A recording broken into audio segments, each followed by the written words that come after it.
আসসালামু আলাইকুম গাইস, কেমন আছেন সবাই? আশা করি সবাই ভালো আছেন এবং আলহামদুলিল্লাহ আমিও ভালো আছি। যে আমাদের গোবিন্দগঞ্জ ভাই বাদাস গোবিন্দগঞ্জ টিমে আজকে ফাইনাল খেলা গাইবান্ধা মডার্ন মাঠে। তো সেই উদ্দেশ্যে আজকে বেরিয়ে পড়লাম জুমার নামাজ পড়ে। তো এখন রওনা দিচ্ছি বত্তরের দিকে, ওখানে গিয়ে দেখা হবে।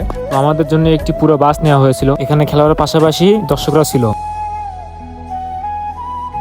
তো অবশেষে আমরা মাঠে চলে আসলাম। মাঠে এসে বরাবরের মতন এবারও দেখলাম যে খেলার আগে দর্শকরা হাজির। মোট কথা হচ্ছে দর্শকরাই খেলার আসল প্রাণ। তো রুমে এসে যে যার মতো রেস্ট করতেছিল এবং রেস্ট করার শেষে আমরা মাঠে নেমে গেলাম। তো খেলার শুরুতে আমাদের টিমের প্রথমে একটা সুযোগ পাই, মানে লাকি চান্স। তো সেটা আসিফ ভাই ভুলবশত মিস করে ফেল দেয়। ফুটবলে একটা প্রবাদ আছে যে গোল মিস তো ম্যাচ মিস। তো এগুলো ভুল থেকে শিক্ষা নিয়ে আগামীতে ভালো কিছু করতে হবে। এবং তার কিছুক্ষণ পর গাইবান্ধা পুরো দল একটি কর্নার কিক পায় এবং কর্নার কিকটা তারা একটা সুন্দর একটা গোল করে। তো সেই এক গোলে মূলত আমরা ম্যাচটা হেরে যাই ফাইনালে। তো আমরা যত চেষ্টাই করি না কেন, নসিব বলতে একটা কথা আছে, নসিবে যদি না থাকে আমরা যত চেষ্টা করি না কেন আমরা সেটা পাবো না। তো এই ছিল আজকে ভিডিও। যারা শেষ পর্যন্ত দেখছেন সবাইকে অসংখ্য ধন্যবাদ। দেখা হয় পরবর্তী কোনো এক ভিডিওতে। সবাই ভালো থাকবেন, সুস্থ থাকবেন। আল্লাহ হাফেজ।